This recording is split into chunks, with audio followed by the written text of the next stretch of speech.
Hello everyone, Marco here. Today I wanted to do a video on Jordan Peterson and latest news on him, which is basically that he launched a lawsuit against Wilfrid Laurier, as you can see here from the title, for $1.5 million for defamation. So the same lawyer that Peterson is using is the same one that Lindsay Shepherd is using, which she's also launching a lawsuit against Wilfrid Laurier for 3.6 million. So if you want to know more about that, you can watch my prior video to that. And I guess Peterson is following suit. And so I'm writing this video, I'm doing this video mostly because I disagree with the direction Jordan Peterson is going with this. I think this goes against a lot of the values that he's espousing. In particular, he obviously made a name for himself with Bill 16 as being a free speech advocate, and I believe that this defamation lawsuit that he's launching undermines the principles of free speech, and I wanted to make a video highlighting as to why I believe that, and sort of make my case. So basically, the lawsuit is about the recording that Lindsay took, and I guess maybe some other documents. But the quick and short of it is that Peterson mentioned the fact that he was being compared to Adolf Hitler by one of the professors there at the meeting Lindsay Shepherd recorded, and also mentioned as a misogynist, as a transphobe, and other misnomers like that. So yeah, obviously he didn't take kindly to it, and so I guess he's firing back against Wilfrid Laurier. Now, the issue of defamation is usually a hard one for me, because even within the libertarian community, when I argue my stance, which I'll explain in a second, I get a lot of flack from libertarians. So imagine how rough it is for me when I try and discuss this issue with people in the middle. It's really frustrating, and also because I find that anytime I debate this issue with someone, they get very emotional about it. They don't really think for themselves on it. I find that they just, as Dr. Peterson would say, spew the ideology. They don't really think about the rationality behind it, and a lot of the arguments tend to be emotional ones. So let's keep that in mind as we're examining this issue. So there's two cases that I can make my argument with. So the first one is just the plain libertarian one. I'll kind of make the argument that kind of Walter Block is famous for, which is trying to defend the undefensible, and obviously Walter Block wrote a book about that. But I think I'm going to present more of a Rothbardian argument. I don't know where I really read this argument from, but I can't recall the article, but I read it somewhere. And anyway, it's basically this. My point of view is that I'm a total free speech absolutionist. Like, I don't even believe in that there should be restriction to speech, such as hate speech. Now, even Dr. Peterson is with this position. I've heard him say he doesn't believe in hate speech. And I hear quite a few more people say that. And let me tell you something. 5-6 years ago, when I used to argue against laws against hate speech, I mean, like, literally, there was nobody that would say they would agree with you. And now it's sort of starting to penetrate the right wing. Obviously the left, there's no chance that it's going to penetrate, but it's starting to penetrate the right wing. So, and I imagine that the position of saying that defamation laws are unjust, maybe in 5-6 years, maybe we'll make some headway there too. But basically think about it like this. Now, I don't want to really go into the legal definition of defamation. I did take an introductory class in law, so I know a little bit about it. I don't want to get into all the specifics or the minutiae of it. But basically with defamation, what you're doing is, if you're suing someone for defamation, you're basically saying, hey, you said an untrue statement about me, you had no right to do that, and your untrue statement has caused me harm. It has damaged my reputation, which has cost me money. Therefore, you need to give me compensation. So that's basically the heart of a defamation lawsuit. And as a libertarian, my point is how have you actually been harmed? How have you actually suffered? Like, let's try and define reputation. How would you define reputation? And, maybe pause the video and really sit down and think, what is reputation? What is it made up of? And my definition for reputation is that reputation is merely the sum or the aggregate of people's opinion about you. So if the majority of people believe you're a good and honest person, then your reputation is for a good, honest person. Obviously, if the majority of people believe you're dishonest, then your reputation is dishonesty and whatnot. And so your reputation is not an actual property that you hold in the abstract. You do not own your reputation, because your reputation is merely other people's opinion. So when you say, I know in common vernacular, we say my reputation, as it's something that you possess, but you do not possess your reputation.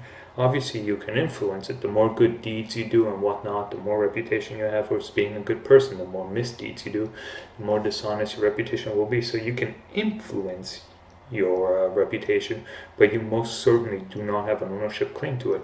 So if you do not have an ownership claim to it, you cannot claim that you have been damaged. You absolutely cannot do that, right? Because imagine what you're saying, essentially, if you say that yes, you do own your reputation. What you're basically saying is that you own the thoughts and opinions that go on in someone's mind. Obviously that's an absurd concept to me. So that's why I say you really don't have any legitimate claim in defamation. It's not really a legitimate issue in my opinion. And at this point, obviously there'll be the alarmist people saying, hey, if we get rid of defamation laws, then everybody's got to go around slandering everybody else, and we're not going to be able to trust anybody's word or whatnot.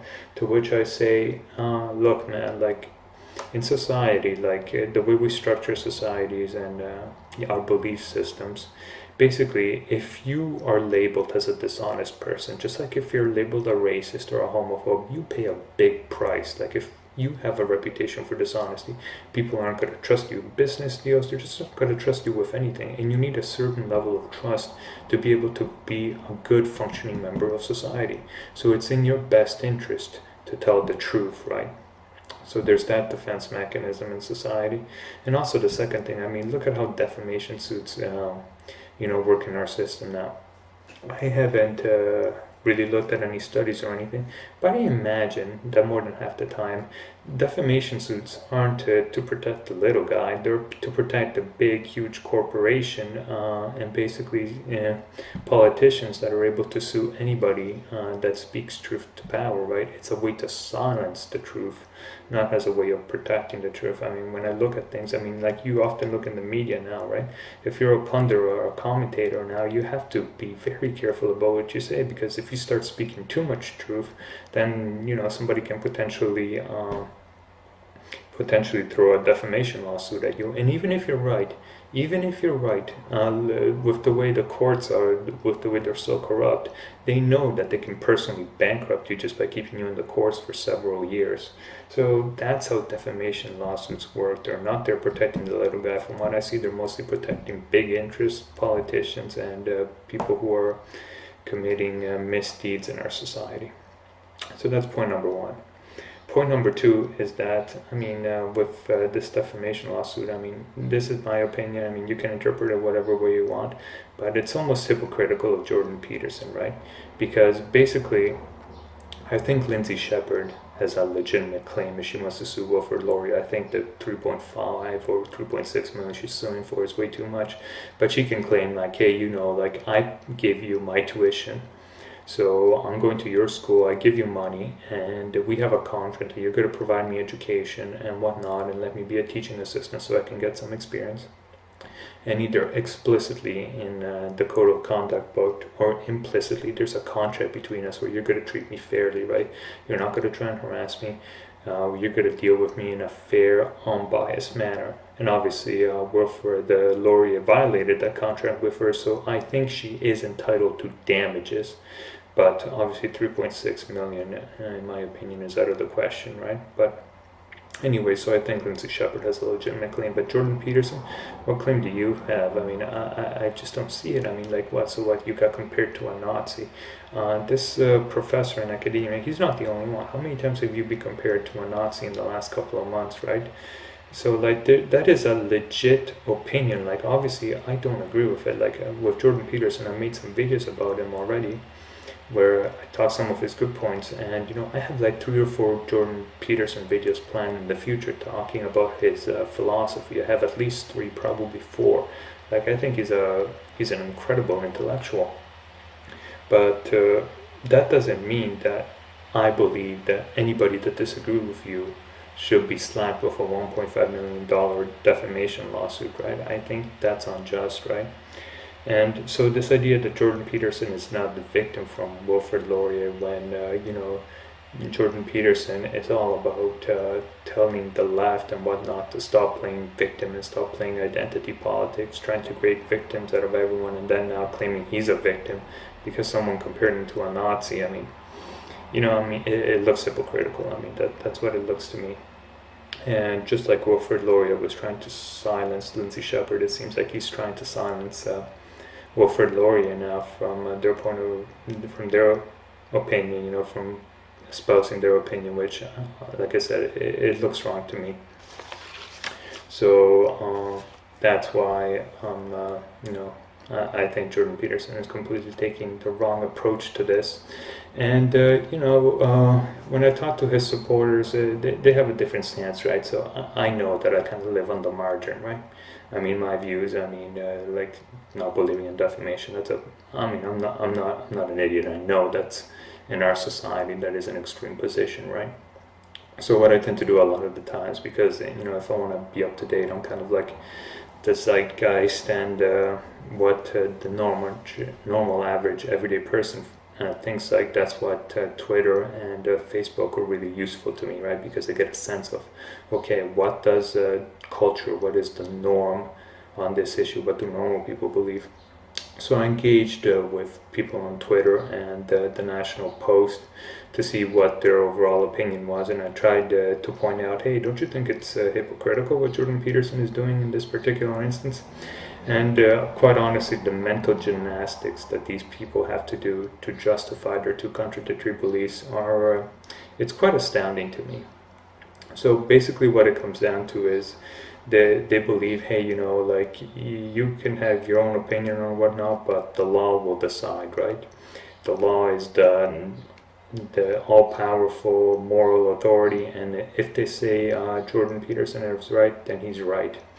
And obviously, I'm getting contradictions everywhere. This contradicts even Jordan Peterson himself, that says, hey, instead of delegating your responsibility to think, why don't you try and do it yourself and try and figure out what the right of a normal situation is, instead of espousing the ideology, right? And so there's this ideology that basically that the law is just no matter what. And let's highlight this by a particular example that I want to show you from Twitter. So this is me. I was going back and forth with an individual, and at the end I said, okay, you know what, fine, you're right. I can't quite make out what I said here. Your says of it. Yeah, so it's like, okay, obviously, Jordan Peterson is the all-powerful knowing sage, so if he feels like he can silence Wilfrid Laurier, then it's okay, they can't do it to him, that's unjust, but if he does it to them, then it's perfectly fine, right? Trying to show how he's got 2 contradictory beliefs, and this is the gentleman's reply. The law is the moral authority. So that's basically, this is an argument that goes all the way back to Plato's Republic, where might equals right, which basically, like, if you're the strongest, you can just make the law, and once you make the law, everybody has to obey for the mere fact that you say so, or else you'll crush them, right? So this argument here that he put here is basically the argument used by every single dictator known in history. And it says basically you shouldn't try and think about the morality of an issue. You should just follow the law. which again, I tried to point him out. I tried to point out, what if the left, though, starts making all these laws about identity politics, which you complain about? Are you morally obliged to follow them? And like, I mean, a stance like this, I can easily twist you into knots, right? So if you want to follow the whole thread, you can go to my Twitter account. Obviously, I mean, I don't think anybody's gonna do anything because this is like my 8th video, so I don't really have an audience, so to speak. But obviously, it goes without saying, please don't bother this guy in any way whatsoever. He's actually pretty cool in the sense that usually when I point out contradictions in somebody's thinking like this, the first instinct of someone that follows Jordan Peterson or someone that's more right-leaning is to tell me to fuck off and start cursing me, because that's much easier than to re-examine their beliefs and arrange it in a way so that they're congruent with each other. That takes hard work to re-examine your beliefs and possibly change them. The easier thing is just to call me an idiot, tell me to fuck off, and that way you can tell yourself that I'm an idiot and everything I say is dumb, and you don't have to do any of the hard work of re-examining your contradictory beliefs. So this guy didn't do that, so that should be commended when people don't do that. So yeah, don't send anything nasty to him, please. And let's examine another quote then. And this is from Frederick Bastiat. And this is how I feel when people say, the law is the moral authority and something is just because it's the law. And it's right here. When law and morality contradict each other, the citizen has the cruel alternative of either losing his moral sense or losing his respect for the law. So obviously most people in our society rather not choose to lose respect for the law. They lose their sense of morality, right? They're not able to come up with their own moral code. They just essentially try and copy whatever the law says to them, right? Which is why, people scramble for political power, right? Because then you get to make the law, then you get to dictate people's morality, and that's obviously incredible power to hold. It's sort of like, the ring from Lord of the Rings. It's just incredible what you can do once you hold on to that type of power. You literally can control people's minds almost. So it's some of the most powerful thing you can do in society is have control of the law. Frederick Bastiat, wrote this quote here in his book, The Law, in 1850. And even then, like, anybody who hasn't read this book, I encourage you to read it. But he's almost kind of like a Jordan Peterson in that he's, at this time, we're still in the Enlightenment, and he's talking about how he's seeing socialism infiltrate legislators. And he was like, if we keep going down this road, nobody's going to respect the law. The law isn't going to be something that aligns with morality and protects people's property rights or whatnot. The law is going to be used as a tool to steal instead of to prevent theft, and I think he's right. If we look at it, I mean, if I dissect the law, that's what it is. The law isn't about justice. The law is about benefiting one group of people, politicians and elites, at the expense of others, right?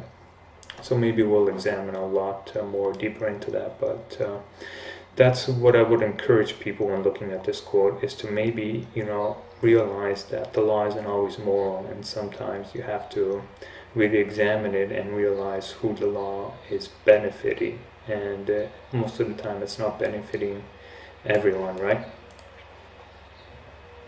So, with Dr. Peterson, I mean, I think the issue here is that his hatred of like the left and postmodernists and neo-Marxists has clouded his judgment a little bit. Has clouded his hatred for those groups, has taken over his belief in like free speech and whatnot. And so I think that's not a good thing. But like I said, overall I'm still very positive on Jordan Peterson and whatnot. But I think his issue is that he sees academia, like I said before, he seems to be very much a traditionalist. So he sees a place for academia and he sort of wants to save it, and this is his attempt to sort of save it and drive some of these leftists out of university and whatnot. But, Dr. Peterson, I mean, I think if you just focus on maybe defunding universities, like, I don't believe that me, who has very libertarian beliefs, should be taxed to fund leftist thinking, and I don't think that leftists should be taxed to fund right view thinking. Both of those are wrong. So why don't we just take public funding out of universities? I mean, and I know you've been exposed to these ideas, and because I've seen on your Twitter that you retweeted a book review by David Kaplan, I believe. And I read that book review, and it seems like he's offering a lot of other alternatives. And if we examine history, there used to be a time when universities weren't publicly funded, and people got a very good education. You could argue they got a better education than they get now, right? I mean, if you compare the amount of money that's going in public university with the level of education, I mean, they don't correlate, right? It's not like you pump, just like in healthcare. I mean, look at all the money we pump in healthcare, and people. I mean, autoimmune disease are on the rise, obesity is on the rise. I mean, it's not a straight up correlation, So that's all I wanted to point out, that perhaps, maybe universities are something that we have to rethink. Maybe, we push people more into trade schools. Maybe you create a whole online curriculum that people can do from their home. Like, is it set in stone that we have to keep this system where people go to an actual physical building? There's a teacher there and whatnot. Is there no way we can get around this other than suing every single university that we don't like because they might have a leftist professor or two, and going about it this way and compromising our beliefs? I don't think this is the correct strategy to go. But anyway, that's all I had to say about that issue. If you disagree with me, feel free to comment. I do reply back to every single comment. Try and keep it civil. I know a lot of people disagree with me, but try and use your words, okay? So that's it for now, guys. I'll catch you on the next video. Bye.